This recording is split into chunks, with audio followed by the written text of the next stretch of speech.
Oh my goodness. All right. The first question comes from Diana. How should I go about hiring a second shooter for a wedding? Woo! Just ask. I'm just kidding. I put it like this, Diana. If you're looking for a second shooter, I'll make this as quick as possible. Diana. That's my shit. Dirty. Sorry, I got distracted. That might be my favorite Michael Jackson. Nah, I do remember the time was my favorite MJ song. Diana's number 2 for sure. If you're looking for a second shooter, you need to look on the city. Type in, go on Facebook, look up the city that you live in. Mm-hmm. Look up that city name, photographer, or the nearest metro city that you're willing to pay people to travel to you. You type in photographer group. You go in that group. You say, hey, I'm looking for a second shooter. This is the pay.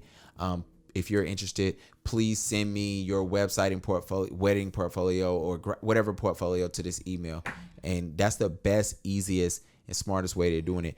The people who cannot find second shooters, they do not give enough information, and they just throw it on Instagram thinking that their friends is going to help them find somebody else. Me personally, I do second shooting. A lot of people are afraid to ask me because I think they think I'm going to be too expensive. He expensive, y'all. Not as a second shooter, I'm not.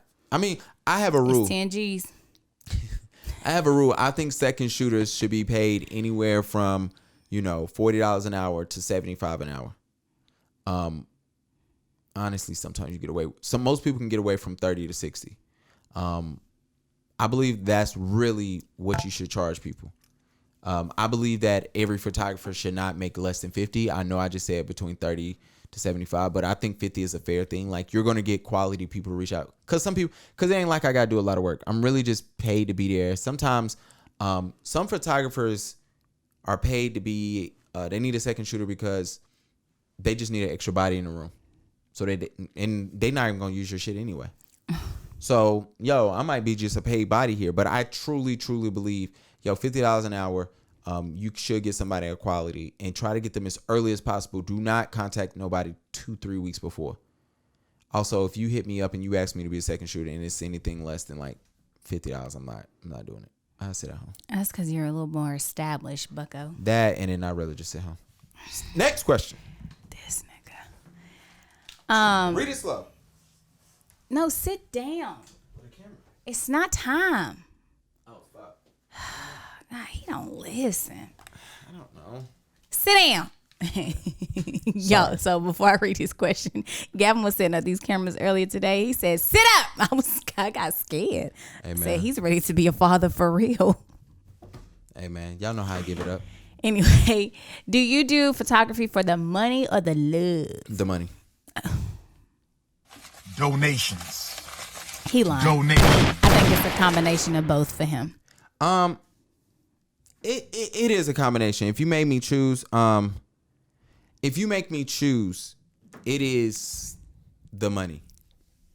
Let me tell you when it was for the love. It was for the love when I wasn't making no money and I was figuring shit out and but once I realized I was pretty good or decent and I started realizing like this could be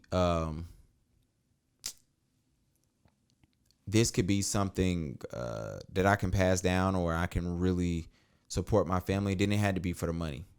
You know what I'm saying? Is the type of photography I'm doing, is it my favorite type of photography? Absolutely not. Does it help me and it makes me good money? Absolutely. If it was up to me, I think me and you have shared, or I think I've shared with you like what I would do if I said it when we talked about hitting the lottery. Shut up. You notice when I told you I hit the lottery, what I would do and what I would build, none of it was me continuing to be a photographer. It was, though, me shooting what I wanted to shoot. Now, I believe that it is a combination because I do it because if I didn't like doing it, I wouldn't do it at all, clearly. If I didn't love doing it, I wouldn't do it at all. However, if somebody said, yo, photographers are not allowed to be paid for the rest of their life, I wouldn't still be a photographer. I don't think a lot of people would, though. Oh, absolutely. Especially, I love when you niggas get in photography thinking that y'all about to make a shit ton of money. Oh my God. Nothing's funny when you meet a photographer like, yeah, I want to be a wedding photographer. I want to make shit tons of money. And then they find out that wedding photographers work 10 to 12 hour days. Then they go home and they work 6 to 8 hours, and that's on the very, very low end. Or at least that's the low end that photographers like to lie and say, oh, that's the low end. I work actually 20 extra. No, the fuck you don't. But whatever. You know, you saying, hey, I'm going to make this. And then, you know, you find out the wedding photographers make a couple of G's. They have to pay taxes. They have to do X, Y, and Z. And then you realize like, yo, I could have just did a graduation. I could have did 5 graduation shoots for this. So anyway, would I do it for the, let me go back to what I was saying. Do I do it for the money or the love? I do it for the money, but I still love what I do. And I also, my word of encouragement to any photographer that's out there or thinking about being a photographer, you need to do it because you love it, because the money will come. It takes a minute, but it does come. Literally. Shout out to Next Level. Whoever that was from Next Level that DM'd that to me, appreciate you, bro. Next. Appreciate you, bro. You ever be laughing at me when you edit these videos? Absolutely. All right. When should I